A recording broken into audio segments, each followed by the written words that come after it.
Welcome to mind media, the voice of India. Welcome to సమకాలీన విశ్లేషణ with Ramana Muppala. ఈరోజు మే 2, 2024 another episode. Welcome Ramana గారు. నమస్కారం అండి భాను గారు. నమస్తే. సో ఈ రోజు షోలో మనము ఫేజ్ 2 2024 ఎలక్షన్స్ గురించి మాట్లాడదాము. దానిపైన విశ్లేషణ. ఫేజ్ 1 చెప్పారు.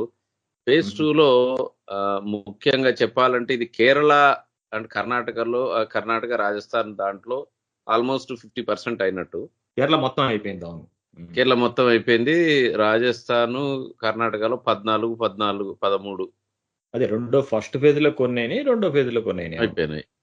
తర్వాత ఉత్తరప్రదేశ్, మహారాష్ట్ర, మధ్యప్రదేశ్, అస్సాం, బీహార్, వెస్ట్ బెంగాల్, ఛత్తీస్గఢ్, జమ్మూ కాశ్మీర్ లో ఒకటి, మణిపూర్, త్రిపురలో కూడా జరిగాయట ఇవన్నీ. సో మణిపూర్ లో ఫస్ట్ ఫేజ్ లో 1.5 జరిగింది, రెండో ఫేజ్ లో మిగతా 1.5 జరిగింది, మిగతా హాఫ్ జరిగింది రెండో ఫేజ్ లో. సో మొత్తం కలిపి 2 సీట్లు అయిపోయినాయి మణిపూర్ లో. సో యాజ్ యూజువల్ దీంట్లో కూడా ఉత్తరప్రదేశ్ లో 52% lowest turn out, Tripura, Manipur, west Bengal, Chhattisgarh, Assam అక్కడ 70, కేరళలో కూడా 70% అని వచ్చింది. బీహార్ లో కూడా తక్కువ పడింది. బీహార్ లో తక్కువ పడింది. సో నా ఫస్ట్ ప్రశ్న ఏంటంటే, చాలా మందికి ఇది బయట చెప్పట్లేదు కానీ ఒక రకమైన ఈ తక్కువ ఓటు పర్సంటేజ్ పడితే అది మైనారిటీలు వాళ్ళు ఓటు వేయరు, హిందువులు వేసే దగ్గర తక్కువ పడ్డాయి, దట్ మీన్స్ బీజేపీ ఎంత చెప్పినా కూడా రాకపోవచ్చు, అండర్ కరెంట్ గా ఏదన్నా ఉందా అన్నది ఒక ఏమంటారు దాన్ని, అంటే జూన్ 4 వరకు కూడా జనాలు నమ్మలేకపోతున్నారు. ఏంటంటే ఇది ఎవడి భయాలు వాడి సపోర్ట్ బేసెస్ ఉంటాయి. అంటే ఇదంతా దూరంగా ఉండి గ్రౌండ్ లో లేని వాళ్ళు ఉంటారు చాలా మంది. అవి ఇవి ఆర్టికల్స్ ఏంటంటే ప్రాపగాండా ఆర్టికల్స్ అన్ని చదివేసుకుని ఏదో అయిపోయింది అనుకుంటారు. Truth of the matter percentage కూడా మీరు తగ్గింది అన్నట్టు ఒకసారి మనం మాట్లాడుకున్నప్పుడు అన్నారు. ఇది ఓటింగ్ తగ్గలేదండి, ఇవన్నీ కాదు, వాళ్ళు ఇచ్చిన దానికి మళ్ళీ సవరించారు కదా. అదే లాస్ట్ అండ్ ఫైనల్లీ వాళ్ళు ఉమెన్ అండ్ మెన్ తో సహా కలిపి ఇచ్చారు, సవరించి కంపేర్ చేసుకుంటే 1-2 స్టేట్లలో అయితే తగ్గింది అన్నమాట voting percentage. For example Uttar Pradesh లో తగ్గింది, బీహార్ లో తగ్గింది, మిగతాదంతా 0.5% ఎక్కువ ఉన్న చోట్ల ఉన్నాయి, తక్కువ ఉన్న చోట్ల ఉన్నాయి. అవన్నీ నార్మల్, అవన్నీ పెద్దగా ఏమీ లేదు. ఇంకోటి చెప్పనా మీకు ఓటింగ్ పర్సంటేజ్ గురించి? I give 2 examples. మన శ్రోతలకి ఎవరికైనా అవనివ్వండి. 2 ఎగ్జాంపుల్స్ ఇస్తాను, అంటే రెస్ట్ మై కేస్. 2018 లో కేసీఆర్ గారు రెండోసారి అసెంబ్లీ ఎలక్షన్స్ లో మన తెలంగాణలో 76 to 80% మధ్య ఓటింగ్ పడింది. మ్యాసివ్ ల్యాండ్ స్లైడ్ వచ్చింది ఆయనకి. Okay, massive land slide. బీజేపీకి 1 సీట్ వచ్చింది. ఏంటి, అసెంబ్లీలో ఒక రాజాసింగ్ గారు తప్పితే ఎవరు గెలవాలి. అవునా? సో విత్ ఇన్ 3 months కదా అప్పుడు కూడా 2019 పార్లమెంట్ ఎలక్షన్స్ వచ్చాయి. అవును, 3 నెలల్లోనే సడన్ గా 3 నెలల్లో ఈయన సర్వనాశనం చేయడానికి అక్కడ ఏమీ లేదు. ఏం చేస్తారని ఆయన ప్రజలు ఎన్నుకున్నారు ఆయన కేసీఆర్ ని. జస్ట్ 3 నెలలే. ఆ 3 నెలల తర్వాత పార్లమెంట్ ఎలక్షన్ లో టోటల్ ఓటింగ్ పర్సంటేజ్ మన తెలంగాణలో 62%. ఈవెన్ కేసీఆర్ గారి కూతురు కవిత కూడా ఆవిడ నిజామాబాద్ లో పార్లమెంట్ ఎలక్షన్ లో ఓడిపోయింది. సో మీరు 4 పార్లమెంట్ సీట్లు వచ్చాయి. అది ఒక ఎగ్జాంపుల్ కింద పక్కన ఉంచాను, కాసేపు ఆగండి మీరు. రెండోది ఏంటంటే, గుజరాత్ లో 2017 ఎలక్షన్ లో చాలా ఎక్కువ మంది ఓట్లు వేసేసారు. అసలు ఆల్మోస్ట్ బీజేపీ ఓడిపోతుందేమో అనుకున్నారు. 90 సీట్లతోటి బయటపడి, అది జస్ట్ జిఎస్టీ ఇంప్లిమెంట్ అయిన తర్వాత జరిగిన ఎలక్షన్ అది. ఎట్లాగోట్లా బీజేపీ వాళ్ళు గెలిచారు. సరే, మన ఎలక్షన్ జరిగింది లాస్ట్ రీసెంట్ గా, గుజరాత్ అసెంబ్లీ ఎలక్షన్. టోటల్ గా మొత్తం కలిపి 54% ఓటు పడింది. ఎంత లో ఓటు పర్సంటేజ్. కానీ ఈసారి వాళ్ళకి 150 సీట్లు వచ్చాయి, ఎప్పుడూ లేనంత బీజేపీకి. సో నేను ఎందుకు చెప్తున్నానంటే, ఈ 2 ఎగ్జాంపుల్స్ ఓటింగ్ పర్సంటేజ్కిను రిజల్ట్స్ కి ఏదో రకంగా కొరిలేట్ చేసి, ఇంకేముంది వాళ్ళు వచ్చారు మన వాళ్ళు రాలేదు. ఇది ఎలక్షన్ ఏమైపోయిందంటే మరీ పొడుగాటి ఎలక్షన్ అయిపోయింది. ఏప్రిల్ ప్రతి ఒక్కరు అదే అంటున్నారు, ఇది ఏదో సినిమా బాహుబలి పార్ట్ 1 జూన్ లో వరకు ప్రతిసారి ఇంతే జరుగుతుంది సార్. మనుషులకి మెమరీ తక్కువ, మర్చిపోతూ ఉంటారు. ఇప్పటి వరకు నేను పుట్టినప్పటి నుంచి ఎలక్షన్లు ఇట్లానే జరిగాయి ఇండియాలో. కానీ ఇవన్నీ మేబీ అసహనంగా ఉన్నారేమో ఈసారి అందరూ, అంటే ఎందుకంటే చదువుకోవడానికి మెటీరియల్ ఎక్కువైపోయింది. ఇదివరకు ఇంత ఉండేది కాదు. సోషల్ మీడియాలో 5 నిమిషాలకు ఒకసారి పాపప్లు వచ్చేస్తూ ఉంటాయి జనాలకి. ఇంకేముంది ఏదో అయిపోయిందని కొంత. ఇప్పుడు బీజేపీ ఫ్యాన్స్ ఉన్నారనుకోండి, వాళ్ళు గ్రౌండ్ తెలియని వాళ్ళు ఉన్నారనుకోండి, ఇంకేముంది అనుకుంటూ ఉంటారు. గ్రౌండ్ ఎప్పుడు కొంచెం ఎలక్షన్స్ లో ఒకటి తేడా ఉంటుంది. ఎప్పుడు ఎలక్షన్స్ లో ఏమవుతుందంటే గ్రౌండ్ లో ఫోర్సెస్ మూవ్ చేయగలిగిన వాళ్ళు ఎక్కువ ఓట్లు వేస్తారు. లేదా ఈ సోషల్ మీడియా వల్ల, అంటే నేను నమ్మేది సోషల్ మీడియా వల్ల ఏముండదు. ఈ ప్రొపగండా మొదలు పెట్టారు, ఓటింగ్ పడిపోయింది దీనివల్ల. ఈ ఫేజ్ 2 లో కూడా అంటే ఓటింగ్ పడలేదు. అసలు నేను అనేది ఏంటంటే, ఫస్ట్ ఆఫ్ ఆల్ 2019 లో జరిగిన పార్లమెంట్ ఎలక్షన్ తోటి కలిపి చూసుకుంటే వెరీ నెగ్లిజిబుల్ అమౌంట్ లో తేడా ఉంది, అంతే. అది సిమిలర్ ఉందంటారు? సిమిలరే ఉంది, ఏం పెద్ద తేడా లేదు. అప్పుడు 60+ ఉంది, ఇప్పుడు 60+ ఉంది total percentage around that. Okay, so ఇప్పుడు కమింగ్ బ్యాక్ టు కేరళ గురించి మాట్లాడదాం. దీంట్లో కేరళలో ఎన్ని వస్తున్నాయి? మనము పాత షోలో అప్పుడు తమిళనాడు మీరు చెప్పారు గత వారం, ఇప్పుడు కేరళ చెప్పండి. కేరళలో ఒక ఎవరికి ఎన్ని వస్తాయి? కాంగ్రెస్ కి ఎన్ని వస్తాయి? వయనాడులో ఈయన గెలుస్తాడా? ఆయన గెలుస్తారు. వయనాడులో రాహుల్ గాంధీ గారు గెలుస్తారు. ఓకే, బీజేపీకి ఒక సీట్ గ్యారంటీగా వస్తుంది కేరళలో. ఇంకొక 3 సీట్లలో చాలా కాంపిటేటివ్ పొజిషన్ లో ఉంది అన్నమాట. కాంగ్రెస్ పార్టీకి ఒకటేమో గ్యారంటీగా వచ్చే సీట్ అది. ఒకటే. కాంగ్రెస్ పార్టీకి ఇది కంచుకోట లాంటిది కేరళ. ఇక్కడ వచ్చిన ఇంకెక్కడా రావు వాళ్ళకి. 13 సీట్లు వస్తాయి కాంగ్రెస్ పార్టీకి ఇక్కడ. కాంగ్రెస్ అంటున్నారా? కమ్యూనిస్ట్ పార్టీకి ఒక 3, మిగతా ఉన్నాయి కదా. కేరళ కాంగ్రెస్ కి ఒకటి, IUML అని ఒకటి. అంటే మీరు ఇది ఇప్పుడు దట్ మీన్స్ రెండోసారి రిపీట్ చేస్తున్నారు వాళ్ళు. పార్లమెంట్ సీట్లోనేమో అక్కడ కాంగ్రెస్ వస్తోంది, 2 సార్లు రిపీట్ అయింది. అసెంబ్లీలోనేమో కమ్యూనిస్టులు కూడా 2 సార్లు రిపీట్ చేశారు. సో ఆ ట్రెండ్ కంటిన్యూ అవుతోంది. వాళ్ళ అసెంబ్లీ మాకు కమ్యూనిస్టే కావాలి, పార్లమెంట్కి కాంగ్రెస్ ఇచ్చుకుంటాం అన్నట్టు వాళ్ళు ఎందుకు సెట్ అయ్యారో మొత్తానికి గత 2 సార్ల నుంచి కేరళ వాళ్ళు అలానే సెట్ అయిపోయారు. అది కేరళ అన్నమాట. కర్ణాటకలో ఫస్ట్ ఫేజ్ ఎలక్షన్ జరిగింది, సదరన్ కర్ణాటకలో. అక్కడ ఎన్డీఏకి 14 జరిగాయి, కాంగ్రెస్ పార్టీకి 2. ఎన్డీఏలో బీజేపీకి 9, జేడీఎస్కి 3 వస్తున్నాయి. సో 12-2 అది. మహారాష్ట్రలోనేమో మొత్తం 8 జరిగాయి. 8 జరిగాయి. 8లో ఎన్డీఏకి 6. ఈ శివసేన ఆయన ఉన్నాడు కదా మన ఉద్ధవ్ ఠాక్రే, ఏక్నాథ్ కాదు, అది నేను ఎన్డీఏలో పార్ట్, అది ఏక్నాథ్ ఏమో. మొత్తం కలిపి 6 వస్తాయి. అక్కడ బీజేపీ 4 వస్తాయి 6లో అన్నమాట. అక్కడ ప్రొజెక్టెడ్ ఇది వీళ్ళది మన ఇండియా అలయన్స్ శివసేన వాళ్ళది 2 అన్నమాట ఆ 8లో ఫేజ్లో. సరే, ఛత్తీస్గఢ్లో 3 జరిగితే 3 బీజేపీ గెలిచేటట్టుంది. మధ్యప్రదేశ్లో 6 జరిగే 6 బీజేపీ గెలిచేటట్టుంది. రాజస్థాన్లో కొంచెం బీజేపీకి పడేటట్టుంది ఈ ఫేజ్లో జరిగిన దాంట్లో. ఇక్కడ మొత్తం 13 సీట్లు జరిగాయి అన్నమాట.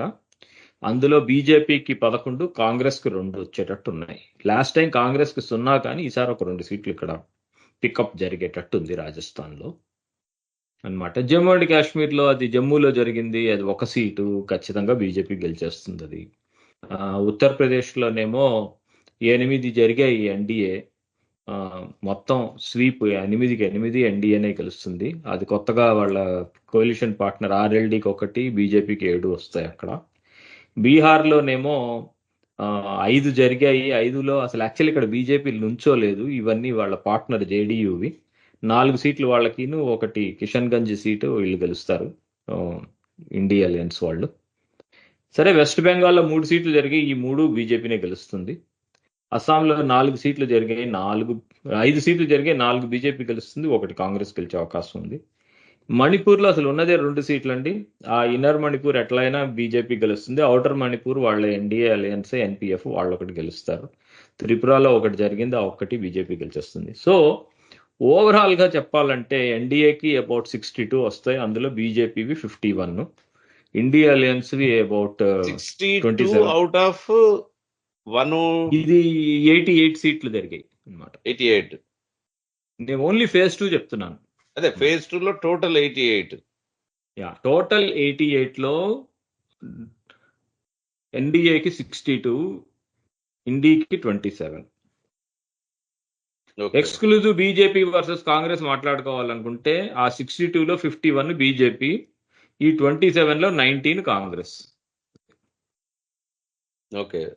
సో ఇప్పుడు 2 సీట్లు 2 ఫేజులు కలిపి మాట్లాడుకోవాలంటే ఎన్డీఏకి ఇప్పటి వరకు జరిగిన మొత్తం ఎన్ని సీట్లు జరిగాయి ఇప్పటి వరకు?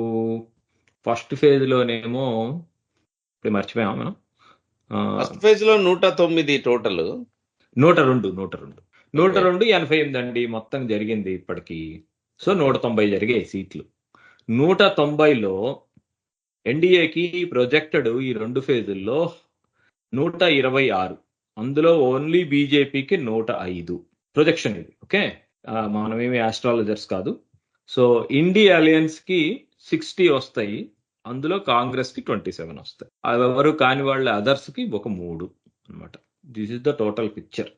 సో ఇందులో కూడా స్టేట్ బై స్టేట్ ఇప్పటి వరకు కలిపి వెళ్దామా సింపుల్ గా? స్టేట్ బై స్టేట్ చెప్పారు ఆల్రెడీ. కేరళ ఇది కలిపి చెప్తాను ఈసారి. కేరళలో ఇప్పటి వరకు జరిగింది మొత్తం 20 ఒకేసారి జరిగిపోయినాయి. అందులో ఎన్డీఏకి ఒకటి వచ్చే అవకాశం ఉంది, బీజేపీ 1. మిగతాదంతా ఇండియా అలయన్స్. వాళ్ళలో వాళ్ళు కొట్లాడుకున్నా కూడా వాళ్ళందరూ ఇండియా అలయన్సే కదా. Congress 13, IUML 2, CPM 3, Kerala Congress 1. Okay, Lakshadweep లో ఒక సీటు జరిగింది, అది కాంగ్రెస్ కి వెళ్తుంది. అండమాన్ నికోబార్ లో ఒక సీటు జరిగింది, అది బీజేపీకి వెళ్తుంది. తమిళనాడులో మొత్తం 39 సీట్స్ ఉన్నాయి. 39 సీట్స్ లో ఎన్డీఏకి ప్రొజెక్టెడ్ ఇస్ 10, అందులో బీజేపీకి 7, ఏఐఏడీఎంకే అని ఒకటి ఉంది, వాళ్ళదే ఎన్డీఏ అలయన్స్ లో 1, పిఎంకేకి 1, ఏఎంఎంకేకి 1 వస్తాయి. ఇండియా అలయన్స్ కి ఇక్కడ 28 వస్తాయి, అందులో Congress 6, DMK 16, VCK 2, CPI 2, CPM 2. అది ప్రొజెక్షన్ మనది. ఇకపోతే కర్ణాటకలో ఇంకో ఫేజ్ ఉంది. నార్దర్న్ కర్ణాటక ఇంకా జరగలేదు, థర్డ్ ఫేజ్. సెకండ్ ఫేజ్ లో ఓన్లీ కర్ణాటకలో జరిగింది, ఇందాక చెప్పిందే మనం అన్నమాట. మొత్తం జరిగింది 14 సీట్స్, అందులో ఎన్డీఏకి 12 అనుకున్నాం, బీజేపీ 9, జేడీఎస్ 3, కాంగ్రెస్ వాళ్ళకి 2. మహారాష్ట్రలో ఇప్పటి వరకు జరిగిన సీట్లు మొత్తం కలిపి 13 అయితే, అందులో ఎన్డీఏకి 10, BJP 7, Shiv Sena 2, RLP 1, India alliance కి 3, కాంగ్రెస్ 1, మన ఉద్ధవ్ ఠాక్రే గారి పార్టీకి 2 ప్రొజెక్టెడ్. అది ఛత్తీస్గఢ్ లో ఇప్పటి వరకు జరిగిన వాటిల్లో 6 జరిగాయి, 6 సీట్స్ ఎన్డీఏకే వెళ్తాయి, అదే బీజేపీకి వెళ్తాయి. అక్కడ మధ్యప్రదేశ్ లో 12 జరిగాయి, 12 బీజేపీకి వెళ్ళిపోతాయని ప్రొజెక్షన్. రాజస్థాన్ లో ఏమో ఇప్పటికి జరిగింది మొత్తం అన్ని అయిపోయినాయి, 2 ఫేజ్లు కలిపేటప్పటికల్లా 25 సీట్స్. కాకపోతే బీజేపీకి 22, కాంగ్రెస్ కి 23. లాస్ట్ టైం అన్ని బీజేపీకి వచ్చాయి, ఇక్కడ మాట కాంగ్రెస్ పికప్ ఉంది. సో జమ్మూ అండ్ కాశ్మీర్ లో ఇప్పటివరకు 23 అన్నారు, కాంగ్రెస్ కి 3, బీజేపీకి 22. Okay, so 25. ఓకే, అది. సో ఉత్తరాఖండ్ లో 5 జరిగాయి, 5 బీజేపీ గెలుస్తుంది. ఉత్తరప్రదేశ్ లో మొత్తం ఇప్పటికి 16 జరిగాయి, 16లో ఎన్డీఏకి 15, అందులో బీజేపీకి 14, ఎస్పీకి ఒక సీట్ వస్తుంది ఇండియా అలయన్స్ కి. జమ్మూ అండ్ కాశ్మీర్లో 2 జరిగాయి, 2 బీజేపీనే. బీహార్లో ఎన్ని జరిగాయి అంటే ఇప్పటి వరకు 9 జరిగాయండి. 9లో ఎన్డీఏకి 7 వస్తాయి, ఇండియా అలయన్స్కి ఒక 2 వస్తాయి అన్నమాట. అది మిగతావి వెస్ట్ బెంగాల్లో ఇప్పటి వరకు 6 జరిగాయి, 6 బీజేపీనే కొట్టేస్తుంది. ఇక పోతే త్రిపురలో 2కు 2, మిజోరంలో 1 జరిగింది, అది జీపీఎం అని అదర్స్కి వెళ్తుంది. మణిపూర్లో 2 జరిగాయి, 2 ఎన్డీఏకే. నాగాలాండ్లో 1 జరిగింది, అది ఎన్డీఏకే. అరుణాచల్ ప్రదేశ్లో 2 జరిగాయి, 2 బీజేపీనే అన్నమాట. ఇక అస్సాంలో ఇప్పటి వరకు 10 జరిగాయి, 14లో బీజేపీకి 9, కాంగ్రెస్కి 1. అది ఇంకా మేఘాలయలో కూడా 2 జరిగాయి, ఆ 2 కూడా ఎన్డీఏకి వెళ్తాయి, అవి ఎన్పీపీ అనే పార్టీకి వెళ్తాయి, అది ఎన్డీఏ పార్టీ. సో ఓవరాల్ గా చూసుకుంటే ఎన్డీఏకి 126, అందులో బీజేపీకి 105, 126లో, ఇండియా అలయన్స్ కి మొత్తం కలిపి 60, అందులో కాంగ్రెస్ కి 27, అదర్స్ కి 3. ఇప్పటి వరకు జరిగిన టోటల్లో ఇది ప్రొజెక్షన్. లాస్ట్ టైం ఇదే నెంబర్ ఆఫ్ సీట్స్ కి 2019 లో బీజేపీకి అదే ఎన్డీఏకి మొత్తం కలిపి 93 వచ్చాయండి. సో ఇప్పుడు బీజేపీకి 93 వచ్చాయి. సారీ, బీజేపీకి 93 వచ్చాయి లాస్ట్ టైం ఈ 2 ఫేజుల్లో. ఇప్పుడు ఈసారి 105. 105. So around 712 fetching. అది. సో ఇది ప్రొజెక్షన్ అంతా ఇంకాస్త, ఇది కన్సర్వేటివ్ ప్రొజెక్షన్, ఇంకాస్త తీసేద్దాం. అసలు కేరళలో ఏం రాలేదు, తమిళనాడులో ఏం రాలేదు అనుకుందాం. మిగతావన్నీ రాంగ్ అయ్యే అవకాశాలే లేవు. ఇవి కొత్తవి కాబట్టి కొంచెం అప్పుడప్పుడు రాంగ్ అవుతాయి. కొత్త స్టేట్స్, పికప్ స్టేట్స్ ఎప్పుడు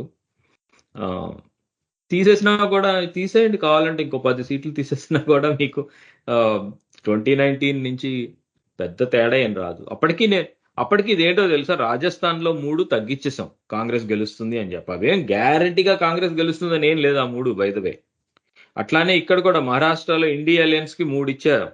అసలు 3 కూడా నిజంగా చాలా మంది గ్రౌండ్ లో అడిగితే అసలు ఆ 3 కూడా ఏం గెలవరనే వస్తుంది. అది కూడా వీళ్ళకే, ఎన్డీఏకే వెళ్తాయి ఇప్పటివరకు జరిగినవని అనే వస్తుంది అన్నమాట.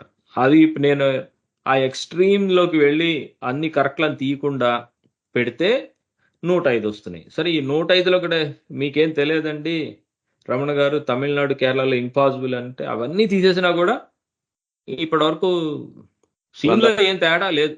ఓకే, ఎవరికి తమిళనాడు లెక్క మీరు యాక్చువల్లీ తమిళనాడు మీరు క్యాలిక్యులేషన్స్ లో మీరు 3 చెప్పారు. లాస్ట్ షోలో కూడా 3 ఖచ్చితం అన్నట్టు అన్నారు కదా. నేను లాస్ట్ టైం నేను మీకు రేంజ్ చెప్పాను, కానీ మిగిలిన 10-15 వరకు నంబర్ 2 పొజిషన్ లో వస్తుంది అని చెప్పారు. Very tight. అది అన్నమాట.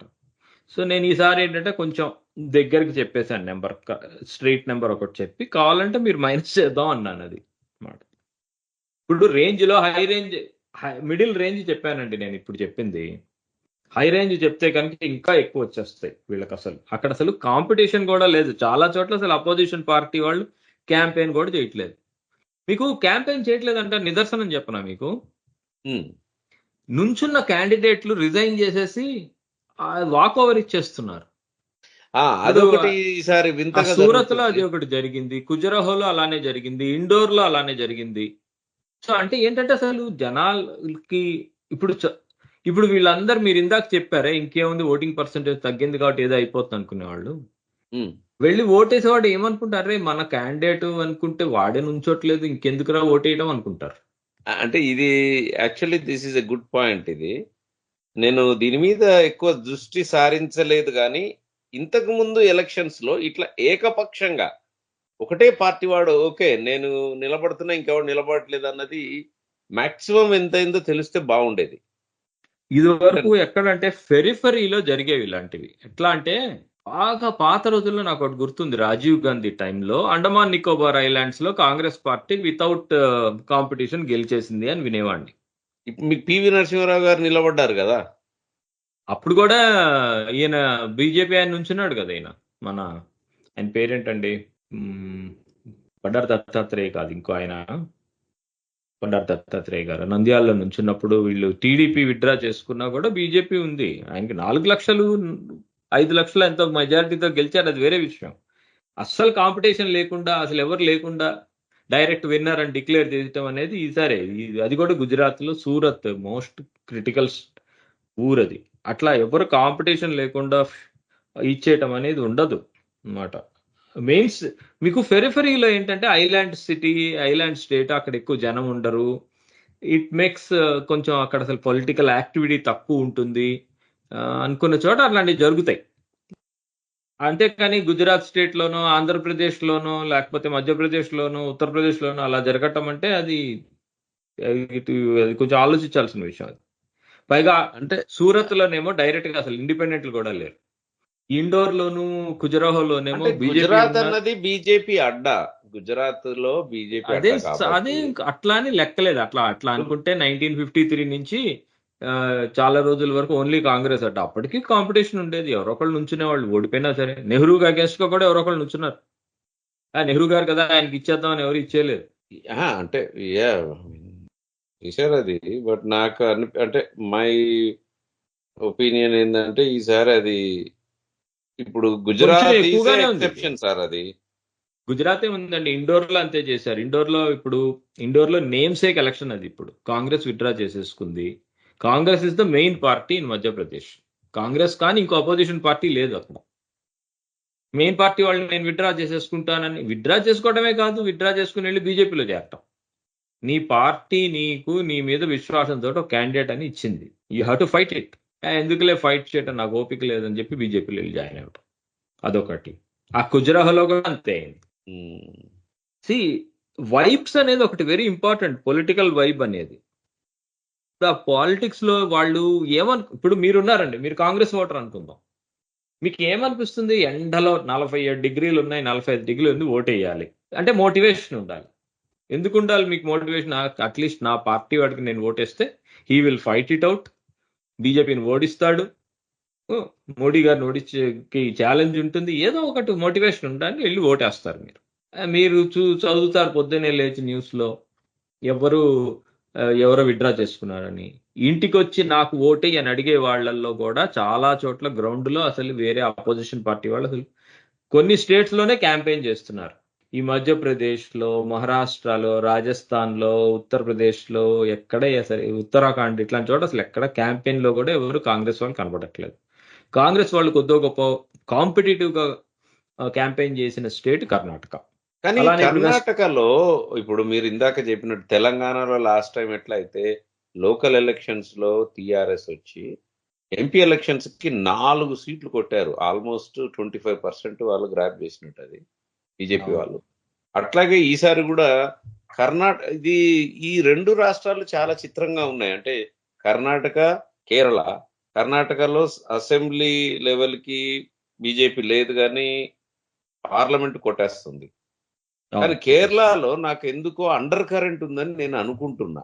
ఎంతవరకు? ఒక 4 సీట్లలో బీజేపీ ఫస్ట్ కానీ సెకండ్ కానీ రాబోతోంది. గెలిచేస్తుందా అంటే నా లెక్కలో ఒక సీటే గ్యారంటీ గెలిచేది ఉంది. ఈసారి తిరువనంతపురంలో శశి థరూర్ ఓడిపోతారు. ఓకే, ఆయన ఓడిపోతారు అంటే దాని మీనింగ్ ఆయన పోతే ఇంకొక రాజీవ్ చంద్రశేఖర్. అంటే నాకు ఇంకొక 2 కూడా పడతాయేమో అని అనుకుంటున్నాను నేను. సురేష్ గోపీది కూడా వెరీ వెరీ కాంపిటేటివ్ గా ఉంది. మళ్ళీ ఆంటోనీ కొడుకు ఒక ఆయన ఉన్నారు కదా, ఆయనది కూడా కాంపిటేటివ్ గా ఉంది. ఆయన గెలుస్తారని అనుకుంటున్నాను. అనిల్ ఆంటోనీ అందరు అంటున్నారు. నేను కావాలని మీరు 4 సీట్లు ఇచ్చిన అంచనాల్లో ఓన్లీ శశి థరూర్దే మీరు చెప్తున్నారు కదా. యాక్చువల్లీ నేను శశి థరూర్ ఓడిపోతారు అన్నాను, కానీ సురేష్ గోపి సీటు బీజేపీ ఖచ్చితంగా గెలుస్తుందండి. సురేష్ గోపి గెలుస్తాడు, కానీ తను రాజీవ్ చంద్రశేఖర్ది టైట్ అది. I thought like Rajeev Chandrasekhar అది కూడా టైట్. కాకపోతే అక్కడ కొన్ని చోట్ల ఓట్లు పడాల్సినవి పడలేదు, అందుకని అని వినికిడి అన్నమాట. సో అందుకని అది నేను టైట్ లో పెట్టాను. కానీ by all means there is a chance that Shashi Tharoor ఓడిపోవచ్చు ఈసారి. అది కూడా ఓడిపోతే 2 సీట్లు అవుతాయి. సురేష్ గోపిదే గ్యారంటీ సీట్ అని అనుకుంటున్నాను నేను. ఇంట్రెస్టింగ్. సో ఇప్పుడు నేను చెప్పినవన్నీ కూడా ఇంకా నాకు మీకు ప్రపంచంలో ఎవరికి తెలియని అండర్ కరెంట్ ఏదో ఎక్కడి నుంచో దైవికంగా పుట్టి బీజేపీ ఓడిపోతే నేను చెప్పలేను.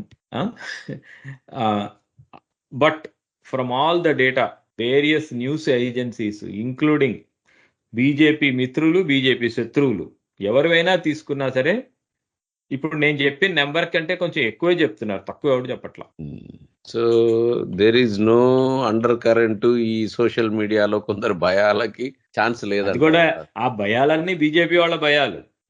ఇప్పుడు కాంగ్రెస్ వాళ్ళు ఉన్నారు అనుకోండి, ఆబ్వియస్లీ నేను కాంగ్రెస్ వాడిని, నేను కాంగ్రెస్ కి ప్రచారం చేసుకోవాలి కాబట్టి మీ బీజేపీ ఓడిపోతుంది అంటూనే ప్రచారం చేస్తా. లేకపోతే ఇంకో ఫేజ్ కూడా ఎలక్షన్ ఉండదు కదా నాకు.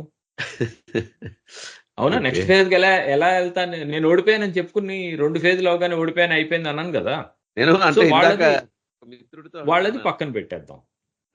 ఇంకా బీజేపీ వాళ్ళు ఉన్నారు అనుకో, బీజేపీ వాళ్ళే, బీజేపీ సపోర్ట్ బేస్ ఇదంతా ఏదో ఓటింగ్ పర్సెంటేజ్ తగ్గిపోయింది ఏదో అయిపోతుంది అని గోల్ చేసేదంతా వాళ్ళే సోషల్ మీడియాలో.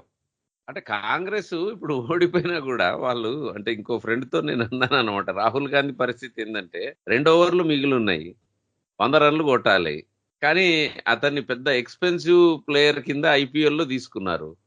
ఇప్పుడు అతను వెళ్ళి అక్కడ డిఫెన్స్ ఆడితే జనాలు తిట్టుకుంటారు కదా. అందుకే ఏం చేశారంటే ప్రతిదాన్ని స్వింగింగ్ చేస్తున్నాడు ఆయన. ఒక ఎన్నికల్లో ఓటర్స్ ని చీటింగ్ చేసేసాడు ఆయన ఆల్రెడీ. ఎలా చేశాడో చెప్తాను మీకు. నేను అమేథీలోను నుంచుంటాను, నుంచోను, రాయబరీలో నుంచుంటున్నాడు కదా. లేదు లేదు, ఇప్పటికీ నుంచోట్లేదు ఆయన. అంటే లేటెస్ట్ న్యూస్ ఏంటంటే ఆయన రాయబరీలలో నుంచుంటాడట. ఓకే, కానీ అది ఎంత మోసమో చెప్తాను మీకు. బ్యాకప్ కాదు అది. వాళ్ళకు ఏమైందంటే వాళ్ళ ఫ్యామిలీ ఉత్తరప్రదేశ్ లో వాళ్ళు స్ట్రాంగ్, నెహ్రూ గారి టైం నుంచి అక్కడి నుంచి కంప్లీట్ ఎగ్జిట్ లా ఉంటుంది ఎవరు నుంచోకపోతే అన్నమాట. వయనాడ్ లో వాళ్ళకి కనుక ముందుగానే నేను రాయబరీలో నుంచుంటున్నానంటే వయనాడ్ లో ఏమవుతుంది, కమ్యూనిస్ట్ వాళ్ళు ఎట్లాగూ ఎన్నికలు గెలిచిన తర్వాత వయనాడ్ ఈసారి వదిలేస్తాడు, అందుకే రాయబరీలో నుంచుంటున్నాడు అని ప్రచారం చేస్తారు. అందుకని వయనాడ్ ఎలక్షన్ అయ్యే వరకు అసలు డిక్లేర్ కూడా చేయలేదు, ఏం మాట్లాడలేదు వీటి గురించి. ఎలక్షన్ అయిపోయింది ఇప్పుడు, ఇంకా వాళ్ళని ఓడించడం అనేది లేదు, బాక్సులన్నీ సీల్డ్, అక్కడ గెలిచేస్తాడని తెలుసు. ఇప్పుడు వెళ్ళి రాయబరీలో నుంచున్నారు. నేను ఖచ్చితంగా చెప్తున్నా, రాయబరీలో గెలిచాడు అనుకోండి ఆయన, వయనాడ్ వదిలేస్తాడు. సో అది ఒక రకంగా చీటింగ్. అది ఇప్పుడు 2 సీట్లలో నుంచిన వాళ్ళు ఒకేసారి పెట్టుకోవాలి. అది చాలా పెద్దది కదండి మరి అది. అంటే వాళ్ళు అట్లా కాదు, మీరు అలా చూడకూడదు పొలిటికల్లీ. నో అది మీకు ఆయనకి ఒక ఆక్సిజన్ లాంటిది అది. దాన్ని ఇప్పుడు ఇక్కడ గెలిచాను కదా అని అక్కడ ఓడిపోతే అది that's not a, I think అది నెక్స్ట్ టైం ఇంకా వాళ్ళు గెలవరని నేను అనుకుంటున్నా. అక్కడ నుంచి ఇంకా నెక్స్ట్ టైం గురించి ఇంకా వాళ్ళకి